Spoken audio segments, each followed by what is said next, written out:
నండి యోహాను రాసిన మొదటి పత్రిక 4వ అధ్యాయము 12, 13, 14, 15, 16 వచనాలు, అంటే 12 నుంచి 16 వచనాలు ఈ దినాన ధ్యానం చేద్దాము. యాక్చువల్గా ఈ మాటలు నేను పోయిన వారంలో చెప్పాల్సింది, కానీ కొన్ని కారణాల చేత నేను వాక్యాన్ని బోధించలేకపోయాను. కానీ ప్రసాద్ దేవుని యొక్క వాక్యాన్ని మనకు పోయిన వారంలో బోధించాడు. యోహాను రాసిన మొదటి పత్రిక 4వ అధ్యాయము 12వ వచనం నుంచి దేవుని వాక్యం ఈ విధంగా చెప్తుంది. ఏ మానవుడు దేవుణ్ణి ఎప్పుడునూ చూచి ఉండలేదు. మనము ఒకరినొకడు ప్రేమించినడలా దేవుడు మన యందు నిలిచియుండును. నా ప్రేమ మన యందు సంపూర్ణమగును. దీని వలన మనము ఆయన యందు నిలిచి ఉన్నామనియు ఆయన మన యందున్నాడనియు తెలుసుకొనుచున్నాము. ఎలయనగా ఆయన మనకు తన ఆత్మలో పాలు దయచేసి ఉన్నాడు. మరియు తండ్రి తన కుమారుణ్ణి లోకరక్షకుడుగా ఉండుటకు పంపియుండుట మేము చూచి సాక్ష్యమిచ్చుచున్నాము.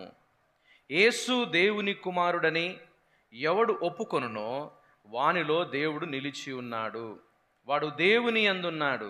16వ మాట, మన ఎడల దేవునికి ఉన్న ప్రేమను మనమెరిగిన వారమై దానిని నమ్ముకొని ఉన్నాము. దేవుడు ప్రేమాస్వరూపి అయి ఉన్నాడు.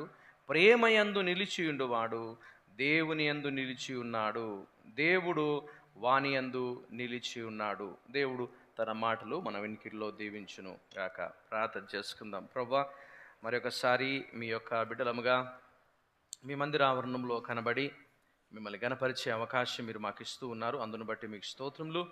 మీ వాక్యం నేర్చుకోవడము, వినడము అది ఎంతైనా మా జీవితాల్లో నెమ్మదిని, ఆదరణ కలిగించేది.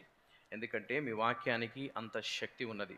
మీ వాక్యంలోని విషయాలు మేము నేర్చుకుంటుండగా మేమందరం కలిసి మీ వద్దకు వస్తూ ఉన్నాము. దయచేసి మమ్మల్ని మీ ఆదరణలో ఉంచుకునమని, ప్రభువా మీ యొక్క సహాయమును మాకు అనుగ్రహించమని, ప్రతి ఆటంకాన్ని తొలగించండి, మీరు మహిమ తెచ్చుకొనండి. మా జీవితాలకు ఆశీర్వాదకరమైన, మమ్మల్ని సరిచేయదగిన మీ మాటలు మీరు మాకు అనుగ్రహించమని, ప్రభువా నిలబడి ఉన్న నీ దాసుడు బలహీనుడు, దేవా మీ శక్తి ఎంతో అవసరము, ప్రభువా సహాయం చేయమని యేసు నామములో ప్రార్థిస్తున్నాము తండ్రి, ఆమేన్. యోహాను రాసిన మొదటి పత్రికలో నుంచి మనం ధ్యానం చేస్తున్నాము. ఈ దినాన 4వ అధ్యాయము 12 నుంచి 16 వచనాల్లో ఉన్న విషయాలను, ఆత్మీయ సత్యాలను, సారాంశాన్ని మనం వినడానికి ప్రయత్నం చేద్దాము. దయచేసి ఇక్కడ మనం ఆలోచిస్తే ఈ యోహాను రాసిన పత్రికలో ఇది క్రైస్తవులకు, సంఘాల్లో ఉన్న వాళ్లకు రాయబడిన మాటలు. వాళ్ళు ఏ విషయాల్లో కొరతగా ఉన్నారు, ఏ విషయంలో వాళ్ళు ఇంప్రూవ్ కావాలి, ఏ విషయాల్లో వాళ్ళకు కనువిప్పు కలగాలి, నేర్చుకోవాలి, ఆత్మీయతలో బలపడాలి, వాళ్ళు క్రైస్తవులుగా లోకానికి అదేవిధంగా దేవునికి మహిమకరంగా ఉండాలి అనే సంగతులను తెలియజేస్తూ వాళ్ళకు ఒక్కొక్క పరీక్ష వాళ్ళ ముందు పెడుతూ, ఈ విషయాన్ని మీరు పరిశీలన చేసుకోండి, ఈ విషయాన్ని మీరు పరీక్షించుకోండి. ఈ పరీక్షించుకోవడం ద్వారా, పరిశీలన చేసుకోవడం ద్వారా మీరు దేవుని సంబంధుల, లోక సంబంధుల, దేవుని బిడ్డల, దయ్యపు లేకపోతే సైతాను బిడ్డల, మీరు దేవుణ్ణి లోబడుతున్నారా, లోక సంబంధమైన విషయాలకు లోబడుతున్నారా అని పదే పదే ఈ యొక్క పత్రికల్లో మనం చూస్తాము. కొన్ని పదాలైతే వాడిన పదాలే మళ్ళీ మళ్ళీ వాడినట్టుగా అనిపిస్తాయి, చెప్పిన మాటలే మళ్ళీ మళ్ళీ చెప్పినట్టుగా అనిపిస్తాయి. కానీ ప్రతి దాంట్లో కూడా ఏదో ఒక తెలియని సత్యము మనకు ముందుకు వచ్చేంత వరకు తెలియదు. అది వాక్యంలో చూస్తే ఈ మాటలు రాయడానికి గల కారణం ఏంటి అంటే, పోయిన వారంలో ఈ 4వ అధ్యాయంలో కొంచెం స్లోగా వెళ్తున్నాము. ఎందుకు స్లోగా వెళ్తున్నామనంటే, ఈ విషయాలు మనము క్షుణ్ణంగా పరిశీలన చేసుకొని మనల్ని మనం అన్వయించుకోవాలి. ఓకే, ఆ ఉద్దేశంతో మనం స్లోగా వెళ్తున్నాము. అయితే ఈ మాటలు మనము ధ్యానం చేయడానికి ముందుగా ఒక మాట చెప్తాను. ఏంటంటే, కొంతమంది క్రైస్తవుల్లో రక్షణను గురించిన నిశ్చయత అనుమానాలు చాలా ఉంటాయి. కారణం ఏంటంటే, క్రైస్తవులుగా మారినాము, బాప్తిసం తీసుకున్నాము, రక్షింపబడినాము, సంఘ సహవాసంలో ఉన్నాము, అనుకున్న విధంగా ఎదగలేకపోతున్నాము, అనుకున్న విధంగా నిజంగా ఉండలేకపోతున్నాము. కారణం ఏంది? మీరు ఎప్పుడన్నా గుర్తించారా? ఈసీజీ, హార్ట్ టెస్ట్ కోసము ఈసీజీ చేస్తారు. ఈసీజీ అంటే ఏంది? టీవీలో వస్తే చూడు, మీదికి కిందికి పోయినట్టుగా. మన క్రైస్తవ జీవితం కూడా చాలాసార్లు చాలామంది క్రైస్తవులు ఆ విధంగానే ఉంటుంది. ఒకప్పుడేమో బాగా ఎలిగినట్టుగా, బాగా ప్రోత్సాహకరంగా, ఆత్మీయంగా వరిదిల్లుతున్నట్టుగా కనిపిస్తుంది. కొన్నిసార్లు సడన్గా డౌన్ అయిపోవడము, సడన్గా చేయాల్సిన పనులు చేయకుండా పోవడము, సంఘ సహవాసాన్ని కూడా నిర్లక్ష్య పెట్టడము, చేయకూడని పాపాలు కూడా కంటిన్యూ చేయడము, ఈ విధంగా ప్రజల్లో ఉన్నందువల్ల కొన్ని సందర్భాల్లో ఈ ఈ రకమైన పాపాలు మాత్రమే కాదు కానీ కొన్ని రకమైన శోధనలు వస్తాయి. ఆ తర్వాత కొన్ని సందర్భాల్లో శ్రమలు కూడా వస్తాయి. శ్రమలు వచ్చినప్పుడు వాటిలో స్థిరంగా నిలబడకపోవడము, జయించకపోవడము, భయపడిపోవడము, ఇలాంటి సందర్భాలు జరుగుతూ ఉంటాయి.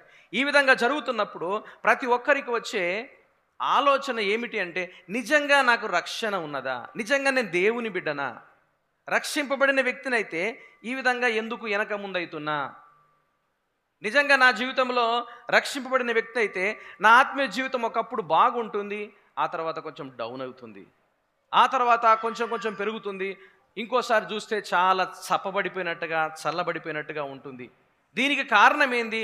ఈ విధంగా కావడానికి గల కారణం ఏంది అని మనం ఒకసారి ఆలోచిస్తే, ఇలాంటి వారిని ఆత్మీయతలో పురికొల్పడానికి, ఒక సత్యాన్ని తెలియజేయడానికి భక్తుడైన యోహాను తను చదువుతున్న వారికి, లేకపోతే ఈ యొక్క పత్రిక చదివి వినిపించమని చెప్పబడిన వారికి ఈ సత్యాలను తెలియజేస్తూ ఉంటున్నాడు.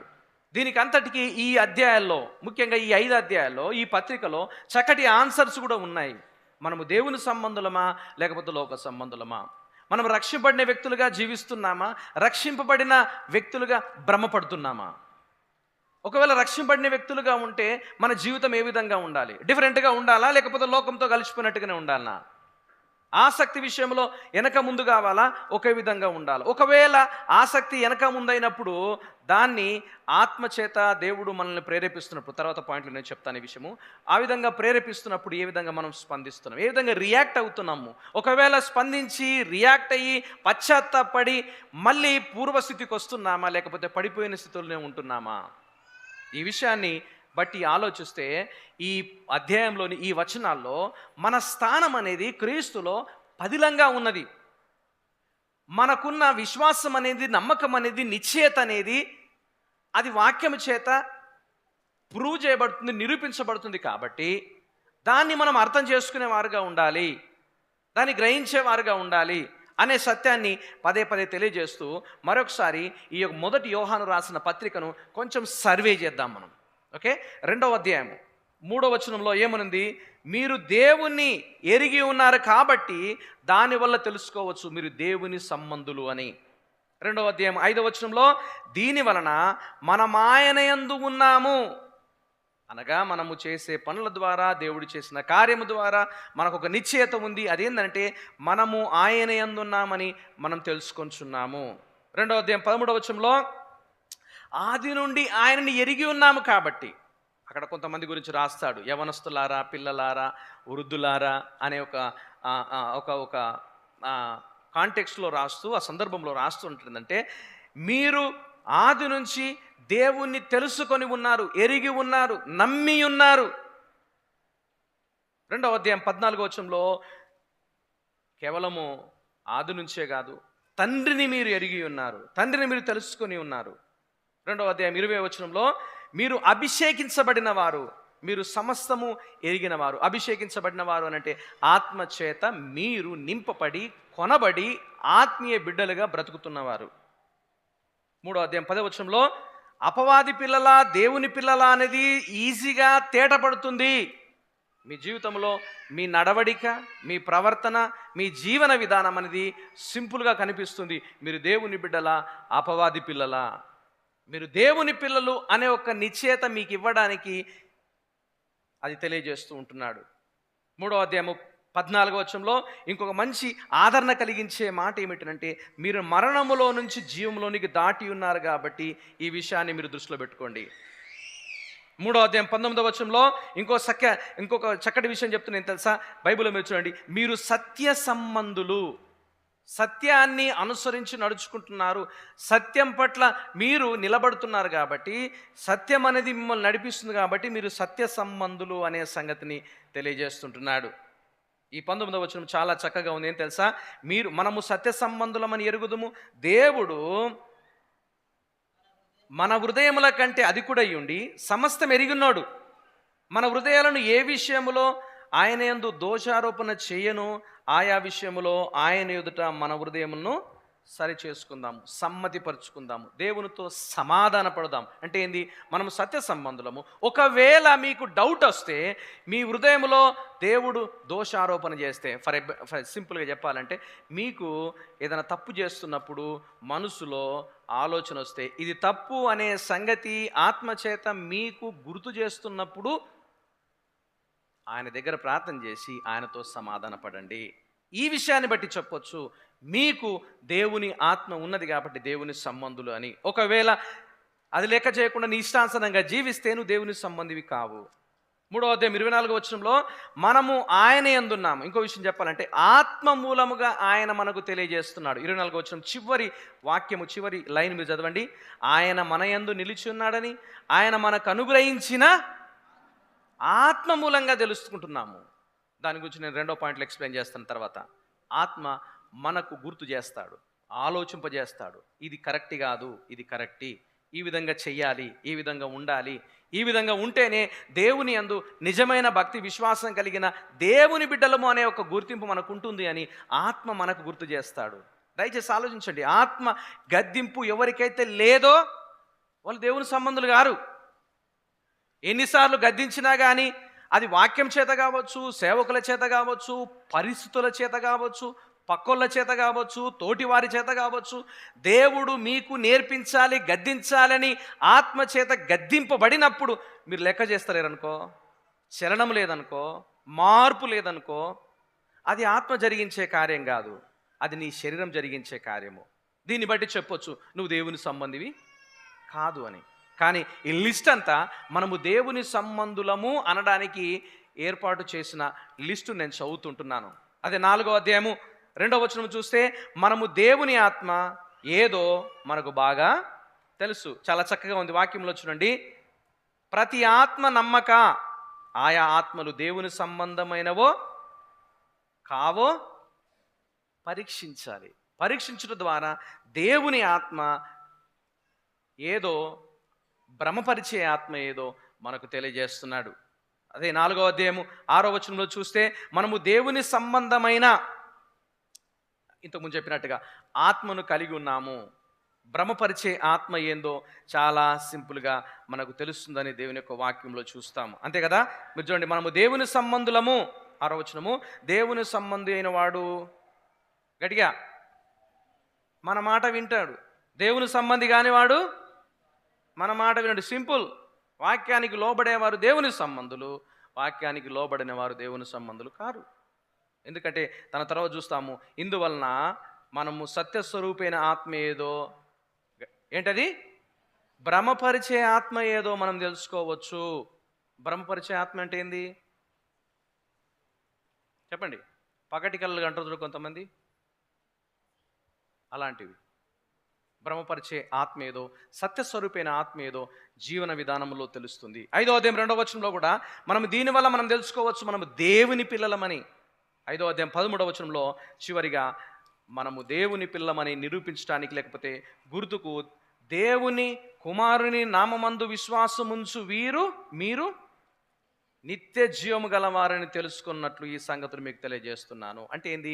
మీరు దేవుని నామమందు విశ్వాసం ఉంచినారు కాబట్టి మీరు దేవుని సంబంధులని. నేను ఎందుకు ఈ సర్వే చేశామనంటే, ఇది కేవలము ఈ 12వ వచనంలోనే వచ్చిన సత్యం కాదు, ఇది దానికంటే ముందు కూడా వచ్చిన సత్యము. ఇవన్నీ కూడా మనం పరిగణలోనికి తీసుకోవాలి, కన్సిడర్ చేయాలి. దీని ద్వారా మనము దేవుని ఆత్మ సంబంధులము అనే సంగతిని వాక్యం ద్వారా గుర్తుంచుకోవచ్చు. ఇంకో విషయం గమనించండి, ఈ 12 నుంచి ఈ 16 వచనం వరకు పదే పదే కనిపించే ఒక మాట ఉంది. అందరూ బైబిల్లో మీరు చూడండి, పదే పదే కనిపించే మాట ఏం తెలుసా? అది ఏంటది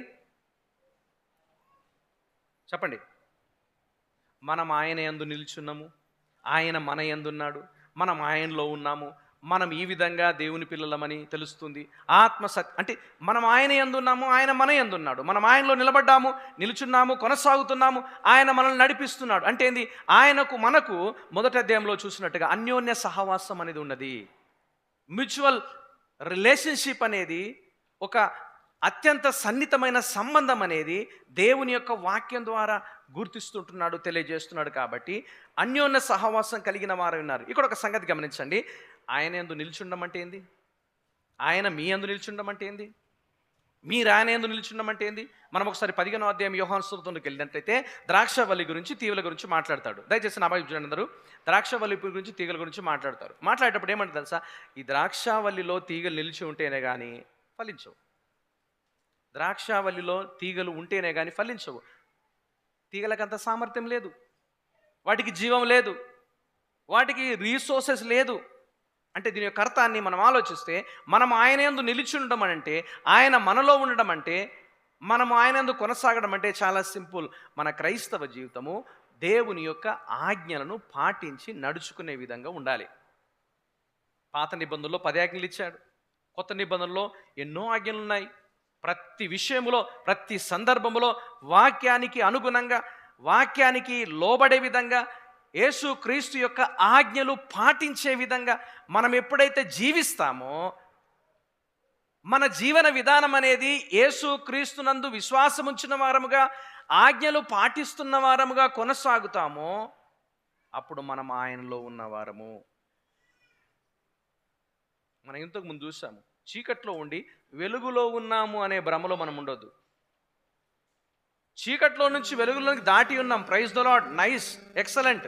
కానీ ఒకవేళ మన జీవన విధానము వెలుగులో ఉన్నట్టుగా లేకపోతే ఇంకనే చీకట్లోనే ఉన్నాము. ఈ సందర్భంలో మనం ఆలోచిస్తే దయచేసి గమనించండి. దేవుని యొక్క ఆజ్ఞలు పాటించుటలో, ఆయన నిలిచి ఉండడంలో, ఆయనలో నిలిచి ఉండడం. ఆయనలో నిలిచి ఉండడం అంటే మళ్ళీ గుర్తు చేస్తున్నాము, మన జీవితంలో ఆయనకు ప్రథమ స్థానం ఇవ్వడము. మన ప్రతి పనిలో ఆయనను అనుసరించి నడుచుకోవడము. అది వ్యక్తిగతంగా కావచ్చు, కుటుంబ పరంగా కావచ్చు, చేసే పని దగ్గర కావచ్చు, సమాజంలో కావచ్చు, వ్యక్తిగతంగా ఉన్నప్పుడు కావచ్చు, అన్ని సమయాల్లో ఆయనను గౌరవించే విధంగా, ఆయనను గౌరవించే విధంగా మన జీవితం ఉండాలని దేవుని యొక్క వాక్యంలో చూస్తాం. ఇందులో ఇంకో సంగతి గమనించండి. ఇది ఒక్క రోజుతో అయ్యేది కాదు. అర్థమవుతుందా? ఒక్కసారి అయ్యేది కాదు, ఒక్క రోజుతో అయ్యేది కాదు. ఇది లైఫ్ టైం. ఇది ప్రతిదినం. మన జీవన విధానం అనేది, క్రైస్తవ విధానం అనేది, ఆత్మ సంబంధమైన వ్యక్తులుగా జీవించడం అనేది ఒక్క రోజుతో, ఒక్కసారితో అయిపోయేది కాదు. ఇది జీవన విధానము, లైఫ్ టైము, జీవితాంతం వరకు ఆయనకు లోబడి బ్రతకడము. దయచేసి ఆలోచించండి. ఈ యొక్క ప్రసంగం యొక్క అంశం ఏమిటి అంటే, నిలిచి ఉండడంలో ఉన్న నిశ్చయత. నిలిచి ఉండడంలో ఉన్న నిశ్చయత. నిలిచి ఉండడం అంటే ఏంది? ఆయన ఆజ్ఞలు అనుసరించి నడుచుకుంటున్న జీవన విధానము. ఓకే, ఆయనలో నిలిచి ఉంటే మన భరోసా అయింది. ఓకే, ఆయనలో ఉన్నామనే ఒక నిశ్చయత మనం ఏ విధంగా కనుగొనగలము? దయచేసి ఆలోచించండి. మనము ఏదో చీకట్లో ఉండి వెలుగులో ఉన్నామనే భ్రమలో కాదు. మనం ఏదో దేవునికి విరుద్ధమైన కార్యాలు చేస్తూ దేవుని సంబంధులమని చెప్పుకోవడం అని కాదు. ఆయన యందు నిలిచి ఉన్నాము అనే ఒక నిశ్చయత, నమ్మకము, భరోసా ఈ 5-6 వచనాల్లో మనం చూస్తాము. ఏ విధంగానంటే, మొదటి వచనం చూడండి. మొదటి పాయింట్ను మనం ఆలోచిస్తే, మనం ఆయన యందు ఉన్నామనుటకు ఒక రుజువు ఏం తెలుసా? మనము ఒకరినొకరు ఏం చేయాలంట? చెప్పండి. 12వ వచనం చదవండి గట్టిగా అందరు కలిసి. ఏ మానవుడు దేవుణ్ణి ఎప్పుడు చూచి ఉండలేదు. మనం ఒకరినొకడు ప్రేమించిన ఎడల దేవుడు మన యందు, అంటే మీరు ఆలోచించండి, ఏ మానవుడు కూడా దేవుణ్ణి చూడలే. దేవుడు ఆత్మ. ఓకే, దేవుడు ఆత్మ కాబట్టి దేవుణ్ణి ఎవరు చూడలే. కానీ యేసుక్రీస్తు మానవ రూపంలో ఈ లోకంలోనికి వచ్చి దేవుణ్ణి మనుషులకు చూపించాడు, మనుషులకు పరిచయం చేశాడు. ఆయన గుణాలు, ఆయన ప్రేమ, ఆయన వాత్సల్యత, ఆయన శక్తి, ఆయన గొప్పతనము, ఆయన సర్వాధికారము, వీటి ద్వారా దేవుడు ఎలా ఉంటాడో, ఏమై ఉన్నాడో అనేది ప్రజలకు అర్థమయ్యే విధంగా, అర్థమయ్యే భాషలో తెలియజేసినట్టుగా మనం చూస్తాము. వాక్యంలో చూస్తే, ఆదియందు వాక్యముండును, వాక్యము దేవుని దగ్గర ఉన్నది, వాక్యమే దేవుడై ఉన్నాడు. యోహాను రాసిన పత్రిక 1వ అధ్యాయం 14వ వచనంలో ఏముంది? ఆ వాక్యమే శరీరధారిగా కృపాసత్య సంపూర్ణంగా మన మధ్యలో. అదే 18వ వచనంలో ఏముంది? ఏ మనుష్యుడు ఎప్పుడు కూడా దేవుణ్ణి చూడలేదు, కానీ తన ప్రియ కుమారుడైన యేసుక్రీస్తు మాత్రమే ఆయన లోకానికి పరిచయం చేశాడు. ఇక్కడ ఒక సంగతి గమనించండి, దేవుని ఎవరు చూలే. ఓకే, దేవుణ్ణి ఎవరు చూడలే. ఆయన ఆత్మ కాబట్టి, ఆయనకు శరీరం లేదు కాబట్టి, దేవుణ్ణి ఎవరు చూడలేదు కాబట్టి, ఆయనను లోకానికి చూపించింది యేసుక్రీస్తు. ఆయన వచ్చాడు, జీవించాడు, మరణించాడు, తిరిగి లేచాడు, పరలోక రాజ్యం వెళ్ళిపోయాడు. కానీ ఈ రోజుల్లో ఆ అదృశ్యుడైన దేవుణ్ణి లోకానికి చూపించేది ఎవరు అనంటే క్రైస్తవులు, దేవుని యందు విశ్వాసం ఉంచిన వారు. ఏ విధంగా చూపిస్తారు అంటే 12వ వచనంలో, మీరు ఒకరినొకరు గౌరవించుకోవడం ద్వారా, ఒకరినొకరు ప్రేమించుకోవడం ద్వారా, ఒకరిని ఒకరు హెచ్చించుకోవడం ద్వారా, ఒకరి పట్ల ఒకరు నిజమైన ఆత్మ అభిమానము లేకపోతే గౌరవము కలిగి ఉండడం ద్వారా మాత్రమే అదృశ్యమైన దేవుణ్ణి లోకానికి ఆయన ఉన్నాడు అనే సంగతిని చూపించగలరు. అర్థమవుతుందా? ఆయన లోకములో ఉన్నాడు అనే సంగతిని చూపించగలడు. దయచేసి గమనించండి, ఆ రోజుల్లో లేకపోతే సంఘములో అన్ని కాలాల్లో ఆయన కనపరిచేవారుగా ఉండాలని, కనపరచుట అనేది ప్రతి క్రైస్తవునికి, సంఘములో ఉన్న ప్రతి ఒక్కరికి దేవుడు ఇచ్చిన ఆజ్ఞ. నేను పోయిన వారంలో ఒక విషయం గుర్తు చేశాను. యోహాను శిష్యుడైన ఒక ఆయన ఉన్నాడు. ఆయన పదే పదే వాక్యం చెప్పడానికంటే ముందు, వాక్యం చెప్తున్నప్పుడు కావచ్చు, వాక్యం చెప్పడానికంటే ముందు కావచ్చు, ఆయన లేవలేని స్థితిలో ఉన్నప్పుడు ఆయన శిష్యులను తీసుకొని పోయి అక్కడ కూర్చోబెట్టినప్పుడు వాక్యం చెప్పేవాడు. మోసుకొస్తున్నప్పుడు, మోసుకొని పోతున్నప్పుడు ప్రజలకు ఈ విషయం చెప్పేవాడు తన శిష్యులకి. ఏమనంటే, సహోదరులారా, మీరు ఒకరినొకరు ప్రేమించుకునండి, ఒకరినొకరు గౌరవించుకుని. అంటే వాళ్ళకి చాలాసార్లు విసుకొచ్చింది. ఎందుకు ఎందుకు ఎందుకు ఊకేదో చెప్తున్నాం అంటే, సింపుల్గా అన్నాడు, అది దేవుని ఆజ్ఞ, అది యేసుక్రీస్తు ఆజ్ఞ. దయచేసి గమనించండి, ఆ ఆజ్ఞను పాటించడం ద్వారా దేవుణ్ణి ఎవ్వరు చూడలేరు. అదృశ్యుడు, కనబడని వాడైన దేవుణ్ణి లోకములో చూపించేది ఎవరు అనంటే దేవుని బిడ్డలైన వారు, సంఘములో ఉన్నవారు. ఒకరినొకరు ప్రేమించుకున్నట చేత, గౌరవించుకున్నట చేత ఇది క్రైస్తవ విధానము, క్రైస్తవ జీవితం అనేది లోకము గ్రహించినట్లుగా. మొదటి శతాబ్దంలో ఒక ముగ్గురు వ్యక్తుల గురించి నేను చదువుతున్నప్పుడు ఒక దగ్గర చూశాను. సెలీసియస్ అనే ఒక వ్యక్తి 210వ సంవత్సరంలో బ్రతికాడు. ఆయన ఒక మాట అన్నాడు, ఏం తెలుసా? క్రైస్తవులకు ఉన్న సీక్రెట్ మార్క్, సీక్రెట్ గుర్తు ఏందనంటే, వాళ్ళు ఒకరికొకరు సహాయపడతారు, ఒకరినొకరు ప్రేమించుకుంటారు, ఒకరినొకరు గౌరవించుకుంటారు. వాళ్ళు ఎప్పుడు కీసులాడరు. గ్రీకు రైటర్, రచయిత ఒక ఆయన లుసియన్ అనే ఒక వ్యక్తి 120 నుంచి 200 సంవత్సరంలో బ్రతికాడు. ఈయన ఏమన్నాడంటే తెలుసా? ఈయన క్రైస్తవుడు కాదు. ఓకే, ఈయన క్రైస్తవుడు కాదు, మామూలు వ్యక్తి, లోకంలో ఉన్న వ్యక్తి. ఆయన క్రైస్తవుల గురించి ఏమన్నాడంటే, వీళ్ళు ఒకరి అవసరాల్లో ఒకరు చాలా శ్రద్ధ, కేర్ తీసుకుంటారు. ఇది చూస్తున్నప్పుడు నాకు చాలా ఆశ్చర్యంగా ఉంది అని అంటాడు. ఫర్ ఎగ్జాంపుల్, మీరు ఆలోచించండి, మనకు తెలియని స్థలంలో, బస్ స్టాండ్లో కావచ్చు, రైల్వే స్టేషన్లో కావచ్చు, ఎయిర్పోర్ట్లో కావచ్చు, ఎక్కడైనా సడన్గా మనకు ఎదురై మాట్లాడుతున్నప్పుడు ఒక క్రైస్తవులు కలిసారనుకో, ఓకే, క్రైస్తవులు కలిసినారనుకో, మేము కూడా చర్చికి పోతాం, మేము కూడా పలానా సంఘానికి పోతాము అని ఒకవేళ వాళ్ళ దగ్గర నుంచి నీకు ఇన్ఫర్మేషన్ వచ్చిందనుకో, నువ్వు మాటను కొనసాగిస్తావా, కట్ చేసి వెళ్ళిపోతావా? అంటే నీ పక్కన చాలామంది పోతారు, ఇక్కడ అక్కడ చాలామంది పోతారు, చాలామంది అడుగుస్తుంటారు, వాళ్ళందరినీ విడిచిపెట్టి వీళ్ళతో మాట్లాడతావు. ఎందుకు తెలుసా? ఎందుకనంటే వాళ్ళకు నీకు ఒక కామన్ గ్రౌండ్ ఉంది కాబట్టి, ఒక కామన్ అండర్స్టాండింగ్ ఉంది కాబట్టి, వాళ్ళు నీవు యేసుక్రీస్తునందు విశ్వాసం ఉంచినారు కాబట్టి. ఇదే విషయాన్ని చెప్తున్నారు. వీళ్ళు ఎన్నడూ చూడనోళ్ళతోటి కూడా చాలా ప్రేమగా మాట్లాడతారు. సెల్యూసియన్ అని ఒక వ్యక్తి ఏమన్నాడంటే, ఎప్పుడు కూడా జీవితంలో కనబడని కలవనోళ్ళతోటి కూడా వీళ్ళు క్రైస్తవులు అనగానే సడన్గా కనెక్ట్ అయిపోతారు, బాగా ప్రేమను చూపిస్తారు, ఒకరు ఆదరిస్తారు.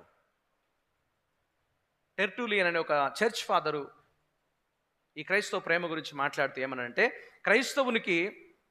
క్రైస్తవులు వారి దగ్గరున్న అపోనెంట్స్ అంటే ఎవరైతే వాళ్ళంటే నచ్చదో గిట్టదో వాళ్ళ దగ్గర వాళ్ళను ఆలోచింపజేసే విధంగా చేసే ఒక సంఘటన ఏందనంటే, క్రైస్తవులు అనేవారు ఒకరి గురించి ఒకరు కేర్ తీసుకుంటారు.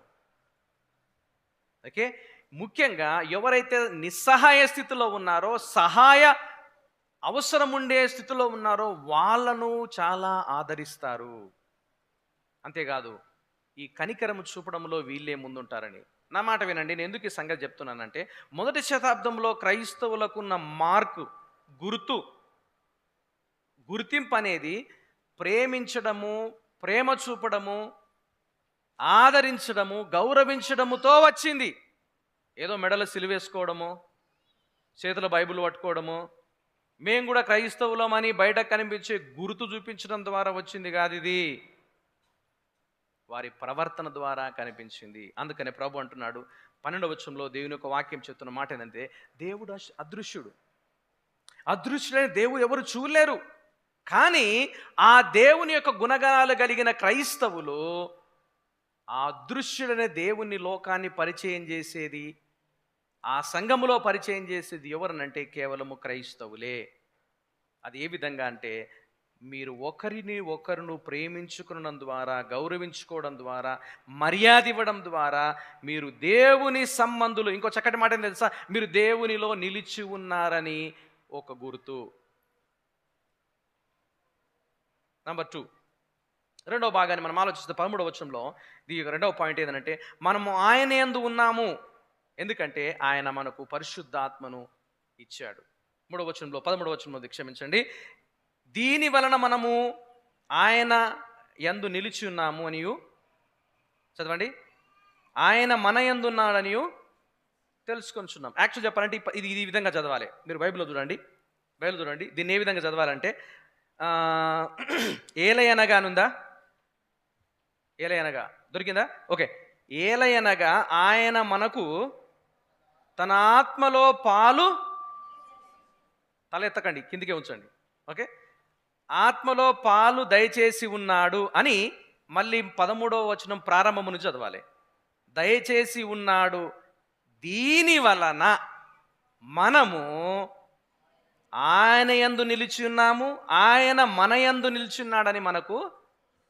ఇప్పుడు చూడండి, మనము ఆయన యందు, ఆయన మన యందు నిలిచున్నాడు అనడానికి ఆధారం ఏమిటి అనంటే, పరిశుద్ధాత్మలో మనకు పాలు ఇచ్చాడు, పరిశుద్ధాత్మను మనకి ఇచ్చాడు. ఇక్కడ నా విషయంలో గమనించండి, పరిశుద్ధాత్మ అనేవాడు రక్షింపబడిన ప్రతి వ్యక్తిలో ఉంటాడు.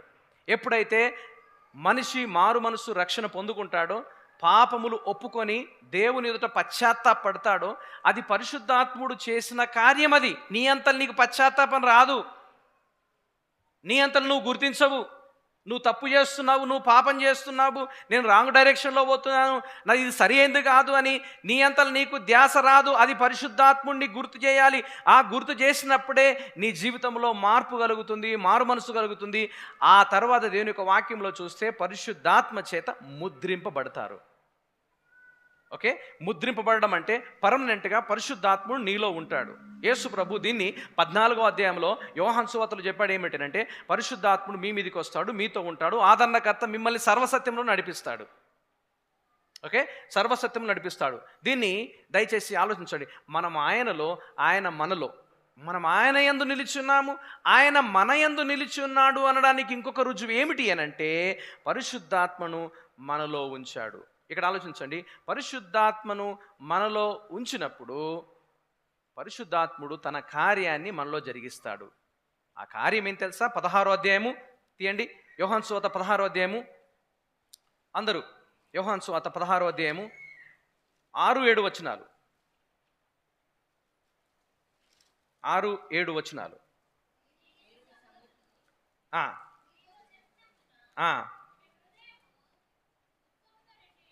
ఓకే, క్షమించండి, 8వ వచనం చదువుదాం. 8వ వచనము, ఆదరణకర్త మీ దగ్గరికి వస్తాడు. 7వ వచనం నుంచి, అయితే నేను మీతో సత్యము చెప్పుచున్నాను, నేను వెళ్ళిపోవుట వలన మీకు ప్రయోజనకరము, నేను వెళ్ళని ఎడల ఆదరణకర్త మీ యొద్దకు రాడు, నేను వెళ్ళిన ఎడల ఆయనను మీ యొద్దకు పంపుదును. 8వ వచనం అందరూ కలిసి చదవండి. ఆయన వచ్చి ఏం చేస్తాడు? పాపమును గురించి, నీతిని గురించి, తీర్పును గురించి లోకమును ఒప్పింపజేస్తాడు. పరిశుద్ధాత్ముడు లోకంలోనికి వచ్చి విశ్వాస జీవితంలో కావచ్చు, లోకములో ఉన్నప్పుడు కావచ్చు, చేసే పనులు ఏంటంటే, మొట్టమొదటిగా పాపాన్ని గురించి ఒప్పింపజేస్తాడు. నువ్వు ఆయనలో నిలుచున్నావు అని అంటే, నువ్వు దేవుని సన్నిధికి దూరంగా పాపం చేసినప్పుడు, పనికిరాని మాటలు మాట్లాడినప్పుడు, ఆయన ఆత్మను దుఃఖపరిచే విధానంగా నువ్వు ప్రవర్తించినప్పుడు, అది పాపము అని నీకు గుర్తు చేస్తాడు. రెండోది ఏం తెలుసా? నీతిని గురించి. నువ్వే విధంగా దేవుని దగ్గర నీతిమంతులుగా తీర్చబడతావు, ఏ విధంగా నీకు అవకాశం ఉంది, నువ్వే విధంగా పడిపోయిన చోటు నుంచి మళ్ళీ నువ్వు పునరుద్ధరించుకోవచ్చు, పూర్వస్థితికి రావచ్చు అని నీతిని గురించి మీకు హెచ్చరిస్తాడు. ఒకవేళ ఈ రెండింటిని కానీ ఒకళ్ళు నువ్వు పెడచెవిని బట్టి వెళ్ళిపోతే, నంబర్ 3 ఏముంది తెలుసాడా? తీర్పు. ఎవరు తప్పించుకోలేరు. లోకములో ఉన్న ఏ ఒక్కరు కూడా తప్పించుకోలేరు. మీకు భయంకరమైన సంగతి చెప్పమంటారా? మనుషులు మాట్లాడే వ్యర్థమైన ప్రతి మాట కూడా, నోరుంది కానీ బడబడ బడబడ బడబ మాట్లాడకండి. ఓకే, ఆలోచించి మాట్లాడండి. ఒక ఆయన అన్నాడు, ఈ నోరుకు ఈ మైండ్కు కనెక్షన్ ఉండాలంట. ఇట్లా ఉండాలి, వైర్ కనెక్షన్ ఉంటే ఈ మైండ్ ఏం మాట్లాడుతుందో నోరు బయటకు వస్తుందంట. ఈ కనెక్షన్ దిగిపోయింది అనుకో, నీ మైండ్కు నీ నోరుకు నీ నాలుగు కనెక్షన్ దిగిపోతే నాలుగు ఇష్టం వచ్చిన మాట్లాడేస్తుంది. గుర్తుంచుకోండి, ప్రతి మాటకు తీర్పు ఉందని బైబిల్లో తెలుసా? మత్తయి సువార్త 12వ అధ్యాయం 36వ వచనం. ఏంటది? మత్తయి సువార్త 12వ అధ్యాయము 36వ వచనం. దీన్ని గుర్తుంచుకోవడానికి ఒక సూత్రం చెప్పిన. 12 ఎక్కం 12, 12 రెంట్లు 24, 12 మూల గట్టిగా 12 ఎక్కం వస్తే మత్తయి సువార్త 12వ అధ్యాయం 36వ వచనం మీకు గుర్తుకుంటుంది. అది నీ గుర్తుకుంటే నీ మాటలు ఎట్లా ఉండాలో ఆ ప్రతి మాట కూడా తీర్పులకు వస్తుంది. బైబిల్లో చూస్తే శరీరంతో జరిగించిన ప్రతి క్రియ తీర్పులను తీసుకుని వస్తాడు. ముఖ్యంగా చెప్పాలంటే దేవుడు నిన్ను ఒత్తిడిగా వదిలిపెట్టడు, నిన్ను సింపుల్గా వదిలిపెట్టడు. ప్రతిదీ కూడా తీర్పులను తీసుకుని వస్తాడు. తీర్పు తీరుస్తాడని మనసులో ధ్యాస ఉంచుకొని దేవుని దగ్గర బ్రతకాలని ఆ మాట యొక్క అర్థం. పరిశుద్ధాత్ముడు నీలో ఉంటే ఈ 3 క్రియలు జరుగుతాయి. పాపము గురించి ఒప్పింపజేస్తాడు, నీతిని గురించి ఒప్పింపజేస్తాడు, తర్వాత తీర్పుని గురించి ఒప్పింపజేస్తాడు. దయచేసి ఆలోచించండి. పాపము గురించి ఒప్పింపజేసినప్పుడు ఆనే వదిలిపెట్టండి, ఇంకా ముందుకోకండి. చేసిన పాపం మళ్ళీ చేయకండి. ఏదో పెడచెవిన పెట్టినట్టుగా జీవితాలను ముందు కొనసాగించకండి. ప్రియ దేవుని బిడ్డలారా, మీరు గమనించండి, పాపముతో ఎప్పుడు కూడా మనుషులు చెలగాట మాడొద్దు. పాపం ఎంత భయంకరమైందంటే దేవుని నుంచి దూరం చేస్తుంది, మనుషుల నుంచి కూడా నిన్ను దూరం చేస్తుంది. జాగ్రత్త. పరిశుద్ధాత్ముడు మనలో ఉండి చేసే పని ఏమిటి అనంటే, మనం ఆయనలో ఉన్నాము అనడానికి ఒక చక్కటి ఉదాహరణ విషయం ఏమిటి అనంటే, పరిశుద్ధాత్మను ఆయన మనకిచ్చాడు. పరిశుద్ధాత్మను మనలో ఉన్నాడు కాబట్టి మనము ఏ విధంగా నడుచుకోవాలో, ఏ విధంగా జీవించాలో అనే సంగతిని పరిశుద్ధాత్మని యొక్క నడిపింపు ద్వారా నేర్పింపబడుతున్నాము. అర్థమవుతుందా? నేర్పింపబడుతున్నాము. ఓకే, మనం ఆయన యందు ఉన్నామనడానికి ఒక మొదటి రుజువైంది ఏంటంటే మనం ఒకరినొకరు ప్రేమించుకోవాలి. రెండవది, మనం ఆయన యందు ఉన్నామనడానికి ఇంకొకటి ఏంటంటే పరిశుద్ధాత్మను మనకు ఆయన పాలు ఇచ్చాడు, లేకపోతే పరిశుద్ధాత్మలో పాలు పంపులు మనకు అనుగ్రహించాడు. నంబర్ 3, యేసుక్రీస్తును ఒప్పుకోవడం ద్వారా కూడా మనము ఆయన యందు, ఆయన మన యందు నిలిచి ఉన్నాడు అనడానికి రుజువు. 14వ వచనం చూడండి. మరియు తండ్రి తన కుమారుణ్ణి లోకములోనికి తండ్రి తన కుమారుని లోకరక్షకుడుగా ఉండుటకు పంపియుండుట మేము చూచి సాక్ష్యమిస్తున్నాము. అంటే ఏం తెలుసా? ఒప్పుకుంటున్నాము. ఓకే, మనము ఆయన యందు, ఆయన మన యందు ఉన్నాడు అనడానికి ఇంకొక విషయం ఏందనంటే, ఇంకొక గుర్తు ఏందనంటే, ఇంకొక నిశ్చయత, భరోసా ఏమిటి అనంటే, యేసుక్రీస్తును, లోకములోనికి పంపబడ్డ యేసుక్రీస్తును మనం ఒప్పుకోవడం. ఒప్పుకోవడం అంటే ఏంది? పోయిన వారంలో చెప్పాను. ఒప్పుకోవడం అంటే ఏదో ఇద్దరికి పంచాయతీ అయినప్పుడు ఒకళ్ళు తప్పని తెలిసి కూడా ఆ రోజు సీన్ ఉదాహరణ పెట్టుకుని నేను చెప్పాను. ఓకే, ఒప్పుకో ఇక ఎందుకు అయిపోయింది, ఒప్పుకో అని అంటే ఇక ఇష్టం లేకున్నా ఒప్పుకుంటారు. ఎందుకంటే పంచాయతీ దిగాలి, అంతేనా? అట్లాంటి ఒప్పుకోండి కాదు, ఇక్కడ మనస్ఫూర్తిగా సరెండర్ అయినట్టుగా లోకములోనికి వచ్చిన యేసు క్రీస్తును మనము ఆయన ఎదుట సరెండర్ అయినట్టుగా మనము ఒప్పుకోవాలి. ఆయన సర్వాధికారి అని, లోకరక్షకుడని, ఆయన ద్వారా మాత్రమే రక్షణ, మారు మనసు ఉన్నదనే సంగతిని ఒప్పుకోవాలనే సంగతిని దేవుని యొక్క వాక్యంలో చూస్తాము. గమనించండి, అపోస్తులు ఒప్పుకున్నారు.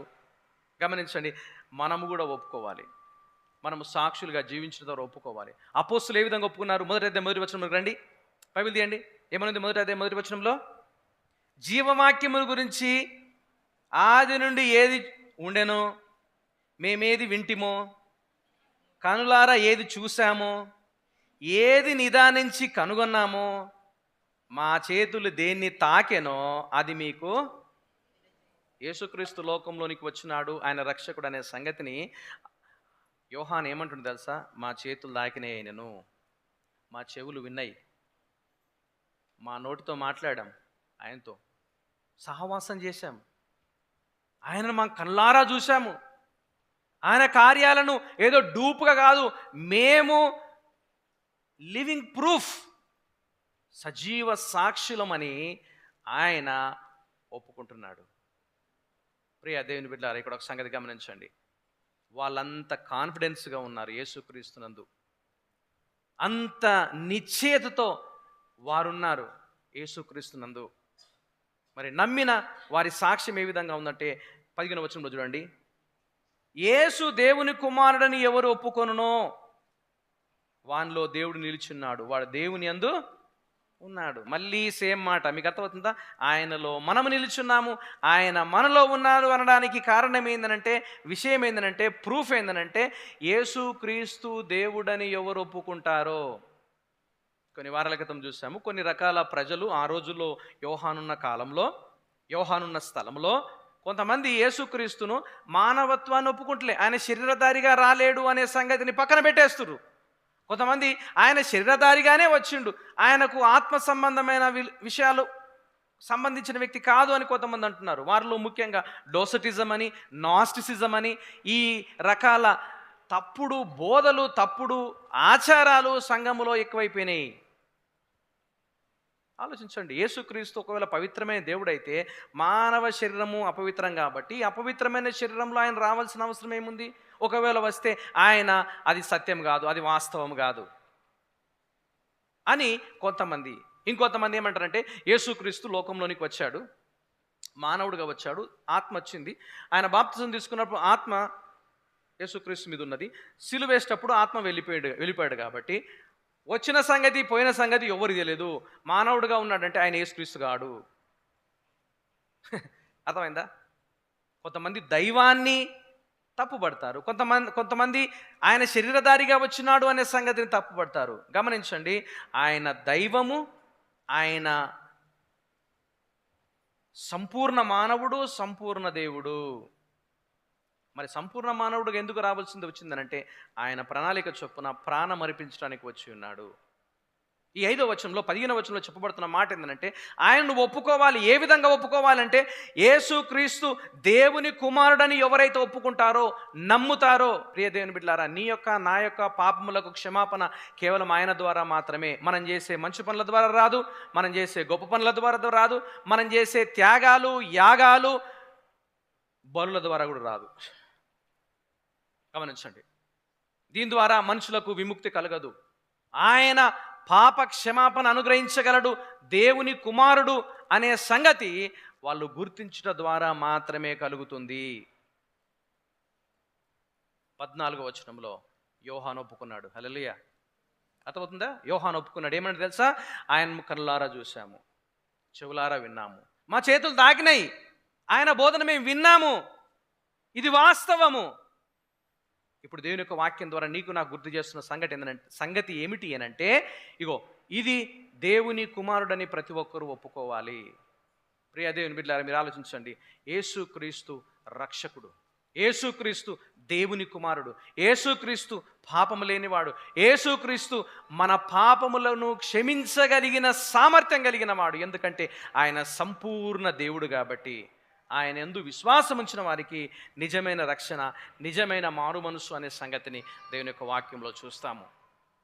మొదటిగా మనము ఆయన యందు, ఆయన మన యందు ఉన్నాడనడానికి రుజువు ఏమిటనంటే, అదృశ్యమైన దేవుణ్ణి మనం ఒకరినొకరు ప్రేమించుకోవడం ద్వారా కనపరచడము. నంబర్ 2 ఏమందంటే, మనం ఆయన యందు, ఆయన మన యందు నిలిచి ఉండడానికి గల రుజువు ఏంటంటే, పరిశుద్ధాత్మను ఆయన మనకిచ్చాడు.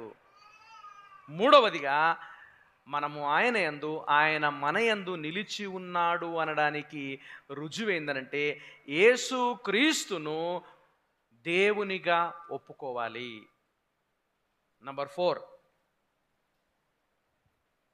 మనము ఆయన యందు, ఆయన మన యందు నిలిచి ఉన్నాడు అనడానికి రుజువేందనంటే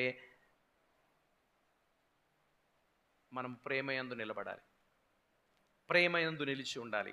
16వ వచనం, మన ఎడల దేవునికి ఉన్న ప్రేమ మనం ఎరిగిన వారమై దాన్ని నమ్ముకొని ఉన్నాము. దేవుడు ప్రేమాస్వరూపి ఉన్నాడు. ప్రేమ యందు నిలిచిండువాడు దేవుని యందు నిలిచున్నాడు. గట్టిగా, దేవుని యందు, దేవుడు వాని యందు నిలిచి ఉన్నాడు. మనము మనడెలా దేవునికున్న ప్రేమను మనం ఎరిగిన వారమై దాన్ని నమ్ముకొని ఉన్నాము. ఇక్కడ 2 పదాలు ఉన్నాయి. దేవుని ప్రేమలో నిలిచి ఉండాలంటే 2 విషయాలు ఏంటంటే, మీరు ఎరగాలి, తెలుసుకోవాలి. మొట్టమొదటిగా మీరు తెలుసుకోవాలి. రెండవది ఏంటంట, ఎరిగిన వారమై, ఆ తర్వాత నమ్ముకొనుచున్నాం. బైబిల్లో మీరు చూడండి ఆ మాటలు, ఆ 2 మాటల్లో. ఓకే, మొట్టమొదటిగా ఏంటది, మనము ఎరిగిన వారమై అంటే తెలుసుకున్న వారమై దాన్ని గట్టిగా నమ్ముకొని ఉన్నాము. మనం తెలుసుకున్నాము, దాన్ని నమ్ముకున్నాము. ఇప్పుడు నా వైపు చూడండి మీరు అందరూ. దీన్ని కరెక్ట్ భాషలో పర్ఫెక్ట్ టెన్స్లో వాడబడింది. పర్ఫెక్ట్ టెన్స్ అంటే అర్థం తెలుసా? చెప్తానండి. ఒకప్పుడు ప్రారంభమైంది, అదే తృష్ణతో, అదే తీవ్రతతో కొనసాగుతుంది. ఓకే, ఆలోచించండి. దీని ఏంటంటే, గతించిన కాలములో మనము నమ్మాము. నమ్మిన రిజల్ట్ ఏ విధంగా కనిపిస్తుందంటే, ఇప్పుడు కనిపించాలి, ఇక ముందు కూడా కనిపించాలి. మనము ఎరిగిన వారమై దాన్ని నమ్మి ఉన్నాము. అది మనకు తెలిసింది, మనం కళ్ళ ముందుకు వచ్చింది, మనం విశ్వాసం ఉంచాము. అంటే క్రైస్తవ్యం అంటే ఏదో ఆగమాగము తీసుకునే నిర్ణయం కాదు.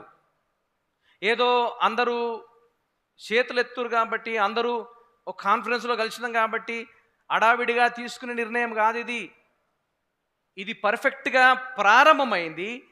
ఏ తృష్ణతో, ఏ వెయిట్తో, ఏ ఆసక్తితో అది ప్రారంభమైందో అదే ఆసక్తితో కొనసాగుతూ ఉండాలి. అది నిజమైన మార్పుకు గుర్తు. ఒకవేళ నీ ప్రారంభం మంచిగుండొచ్చు, ప్రారంభంలో నువ్వు బాగా ఆసక్తిగా ఉండొచ్చు. ఒకవేళ అదే తృష్ణతో కానీ కొనసాగకపోతే అది నిజమైన మార్పు కాదు. కొన్ని సందర్భాల్లో ఈసీజీ లాగా గ్రాఫ్ అనేది కొంచెం వెనకకు ముందుకు అవుతుంది, కానీ ఎండింగ్లో స్టడీగా ఉంటుంది. ఏదో ఒక చోట పశ్చాత్తాపడుతుంది, ఏదో ఒక చోట మళ్ళా పూర్వస్థితికి వస్తుంది. విషయం ఏంటంటే, చాలామంది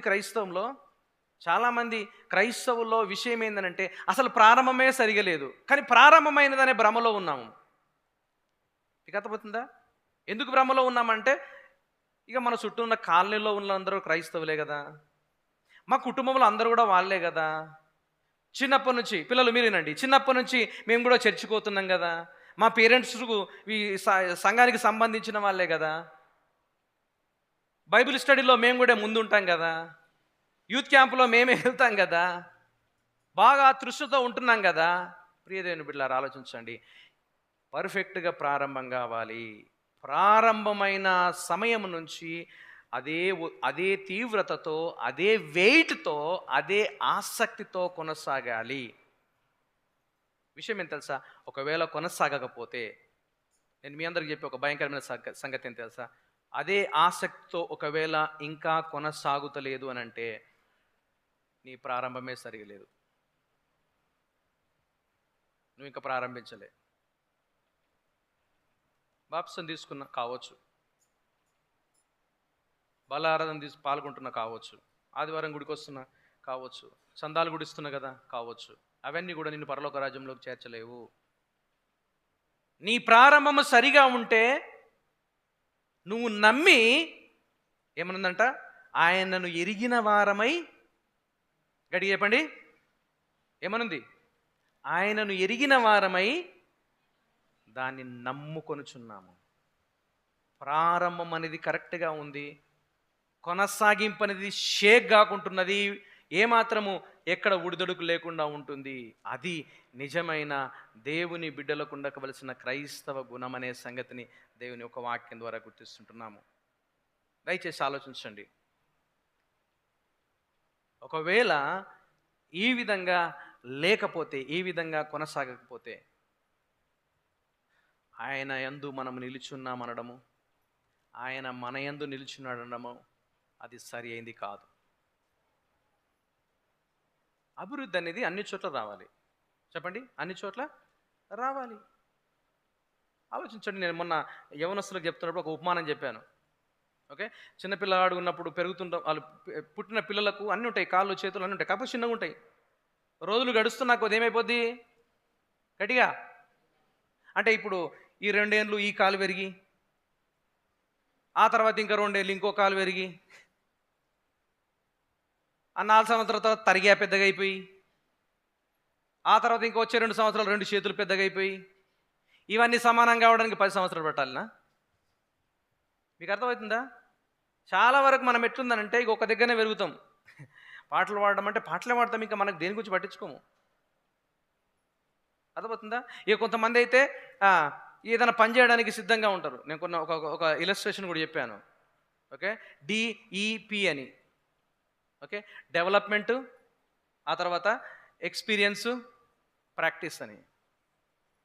ఓకే, దీన్ని ఒక సేవకుడు జేఐ ప్యాకర్ అనే వ్యక్తి హోలీనెస్ అనే పుస్తకంలో రాస్తూ ఏమంటారంటే, కొంతమందికి తలకాయ పెద్దగా ఉంటుంది. ఓకే, తలకాయ చాలా పెద్దగా ఉంటుంది. ఎట్లుంటుందనంటే ఇక వాక్యం అంటే బుస్సన మంగుతారు, మస్తుగా ఉంటుంది, ఎగిరెగిరి దుంకినట్టుకుంటారు, ఆతరంగా ఉంటారు.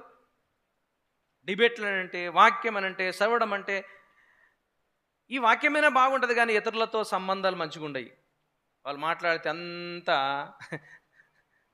రాలేసినట్టే ఉంటుంది. అర్థమవుతుందా? నిప్పులు కక్కినట్టే ఉంటుంది.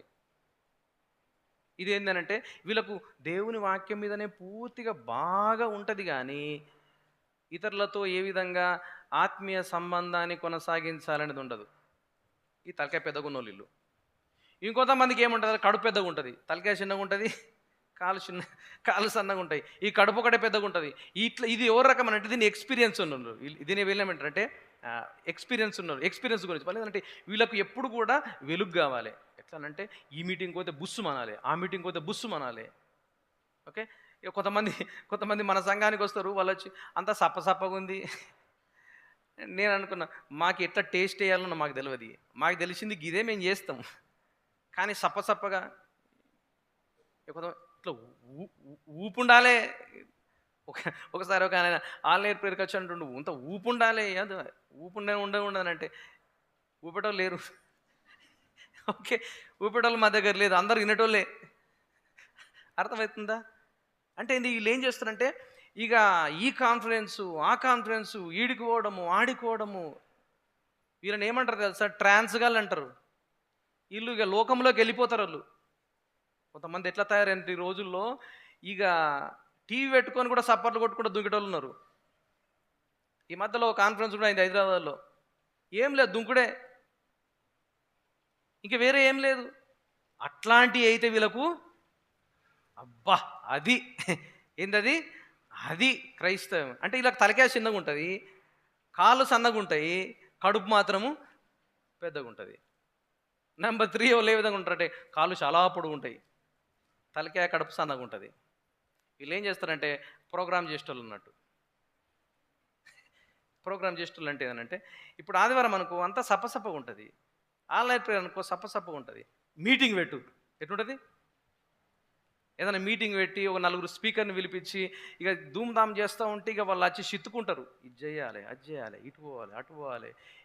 యాక్చువల్ చెప్పాలంటే ఇక మొత్తం వీళ్ళకి అంతే, బడ్జెట్ పెద్దగా ఉండాలి, ఇగో ఇది ఇట్లుండాలి, లైట్లు ఆడు ఉండాలి.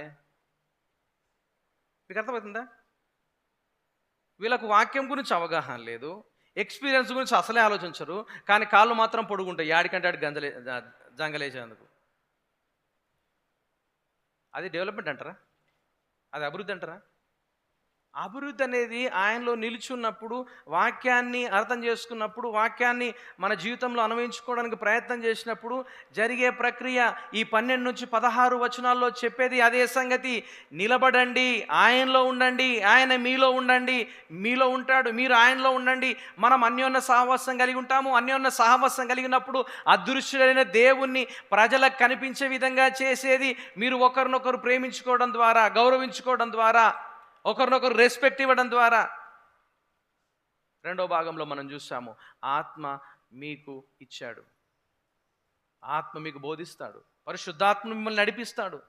ఆ నడిపింపును మీరు వినాలే, చెవున పెట్టాలి, మార్పు కలిగి బ్రతకడానికి ప్రయత్నం చేయాలి. అప్పుడే నువ్వు ఆయనలో, ఆయన మనలో నిలబడి ఉన్నాడనే సంగతి. నెంబర్ 3 చూసాము, యేసుక్రీస్తుని ఎవరైతే ఒప్పుకుంటారో అప్పుడే మనము ఆయనలో, ఆయన మనలో ఉన్నాయి. ఏమని ఒప్పుకోవాలి? ఆయన దేవుడని ఒప్పుకోవాలి, ఆయన రారాజు అని ఒప్పుకోవాలి, ఆయన రక్షకుడు అని ఒప్పుకోవాలి.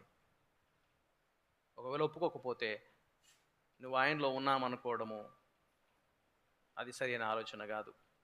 నెంబర్ 4 ఏంటంటే మనం ప్రేమలో నిలిచింట ద్వారా, ప్రేమలో అభివృద్ధి కావడం ద్వారా, ఆత్మీయ విషయాల్లో ఆసక్తిని అంతకంతకు అభివృద్ధి పొందుకోవడం ద్వారా మనం ఆయన మన యందు నిలిచి ఉన్నాడు అనే సంగతి మనకు బయలుపడుతుంది. దయచేసి ఆలోచించండి. ఆయనలో నిలిచి ఉన్నామనే నమ్మకము, నిశ్చయత, భరోసా మనకున్నదా? ఒకవేళ భరోసా, నమ్మకము కానీ ఉంటే ఈ 4 విషయాలు మనందరిలో జరగాలి. ఈ 4 విషయాలు మనందరిలో జరగాలి. ఈ 12-16 వచనంలో చెప్పబడిన మాటలు. దయచేసి మనవి చేస్తున్నాను, వాక్యానికి ప్రాధాన్యత ఈ విధంగా, క్రైస్తవ్యానికి ప్రాధాన్యత ఈ విధంగా. ఆలోచించండి. కళ్ళు మూసుకొని ప్రార్థన చేసుకుందాం.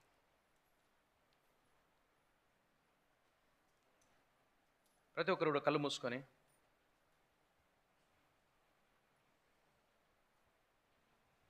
మీ హృదయాలు మీరు పరిశీలన చేసుకోండి. దయచేసి నేను మనవి చేసేది ఏమిటి అంటే, మీ హృదయాలు మీరు పరిశీలన చేసుకోండి, మన హృదయాలు మనం పరిశీలన చేసుకుందాము. కొన్ని ప్రశ్నలతో ఈ సమయాన్ని నేను ముగిస్తాను. మొదటిగా, అదృశ్యుడనే దేవుణ్ణి పరిచయం చేసే క్రమములో నువ్వు ఇతరుల పట్ల ప్రేమానురాగాలు, గౌరవ మర్యాదలు కలిగి ఉంటున్నావా, లేకపోతే నిన్ను నువ్వే హెచ్చించుకుంటున్నావా? ఆలోచించు. మనం ఆయనలో నిలుచున్నామనడానికి, ఆయన మనలో ఉండడానికి ఇంకొక కారణము, విషయము ఏమిటి అనంటే, పరిశుద్ధాత్మను మీలో ఉంచాడు. మనలో ఉంచబడిన పరిశుద్ధాత్మకు మనము గౌరవం ఇస్తున్నామా? పాపము గురించి, నీతిని గురించి, తీర్పును గురించి ఒప్పింపజేస్తున్నప్పుడు నిజంగా నువ్వు స్పందిస్తున్నావా? పెడచెవిన పెట్టి మోడు బారిన జీవితం కలిగి ఉండి నువ్వు జస్ట్ పెడచెవిన పెట్టి వెళ్ళిపోతున్నావా? నీ మనస్సాక్షి నీతో మాట్లాడి నిన్ను గద్దించినప్పుడు మార్చుకుంటున్నావా? నా కాదనుకొని వెళ్ళిపోతున్నావా? మూడవదిగా, యేసుక్రీస్తును దేవునిగా నిజంగా నువ్వు గ్రహిస్తుంటున్నావా? ఒప్పుకుంటున్నావా? మనం ఆయనలో నిలిచి ఉన్నాము, ఆయన మనలో నిలిచి ఉన్నాడు అనడానికి, ఆయనలో మనం అబైడింగ్ నిలిచి ఉన్నాము అనడానికి ఇంకొక రుజువు, ఇంకొక విషయం ఏమిటి అనంటే, యేసుక్రీస్తును మనము దేవునిగా ఒప్పుకోవాలి. గమనించండి, ఏదో యాషమాషిగా అందరు చెప్పినట్టు కాదు. నిజంగా నీ మనస్పూర్వకంగా ఆయన దేవునిగా నువ్వు అంగీకరిస్తున్నావా, గ్రహిస్తున్నావా? 4వ ప్రశ్న, నువ్వు ప్రేమలో నిలిచి ఉంటేనే కానీ ఈ విషయాలు నీకు అర్థం కావు. ప్రేమలో నిలిచి ఉంటేనే కానీ ఈ విషయాలు నీ జీవితంలో అర్థం చేసుకోలేవు. అది ఆత్మీయ విషయాలు అభివృద్ధి అయినప్పుడు. ఆత్మీయ విషయాల్లో అభివృద్ధి నిజంగా జరుగుతుందా? ప్రేమలో నిలిచి ఉంటున్నావా? ప్రేమలో నిలిచి ఉండడంలో నేను 3 విషయాలు మీ ముందు పెట్టాను. ఒకటి, ఆత్మీయ విషయాల పట్ల అవగాహన, బైబిల్ సంబంధమైన విషయాల పట్ల అవగాహన నీకు కలిగి ఉండి నువ్వు దాంట్లో అభివృద్ధి కావాలి. రెండవది, ఎక్స్పీరియన్స్గా దేవుని యొక్క ప్రేమను గుర్తెరిగిన వాడుగా ఉండాలి. మూడవదిగా, మనకి ఇవ్వబడిన కార్యక్రమాల్లో నమ్మకంగా ఉండాలి. కేవలం ఈ మూడింట్లో ఏదో ఒక దాంట్లో ఉరికి ఉరికి పనిచేస్తేనే కాదు. ఈ ప్రశ్నలతో నేను మీ ముందు ఆలోచింపజేస్తున్నాను. దయచేసి మీరు పెడచెవిన పెట్టకండి, నా కాదని అనుకోకండి. ఇవి ఆత్మీయ సత్యాలు. జీవముగల మా తండ్రి, మీకు వందనాలు, స్తోత్రములు. మరొకసారి నీ ప్రియబిడ్డలముగా మీ వద్దకు వస్తున్నాము. మీ మాటల చేత మా హృదయాలను, మా మనసులను మీరే ప్రోత్సాహపరుస్తున్నారు, హెచ్చరిస్తున్నారు, సరిచేసుకోవడానికి కూడా అవకాశం ఇస్తున్నాం. దేవా, అని మీ మాటలు ఎంతో సత్యమైనవి, మీ ప్రేమ ఎంతో అపారమైనది. అంత ప్రేమతో మీరు మమ్మల్ని ప్రేమిస్తున్నారు కాబట్టే మాకు మరొక అవకాశాన్ని మీరు ఇస్తూ ఉన్నారు.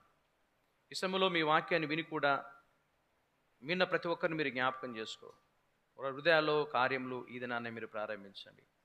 ఆత్మీయ సత్యాలు వారి జీవితంలో నిర్లక్ష్య పెట్టకుండా, పెడచెవిన పెట్టకుండా, ఇది నిజంగా ఉన్నది అన్నట్టుగా వాక్యాన్ని అంగీకరించే మనస్సును, ఆలోచనలు ఇక్కడున్న వారందరికీ మీరు అనుగ్రహించమని, మా అందరి పట్ల మీ యొక్క కృపను విస్తరింపచేయమని యేసు నామములో అడుగుచున్నాము తండ్రి. ఆమేన్.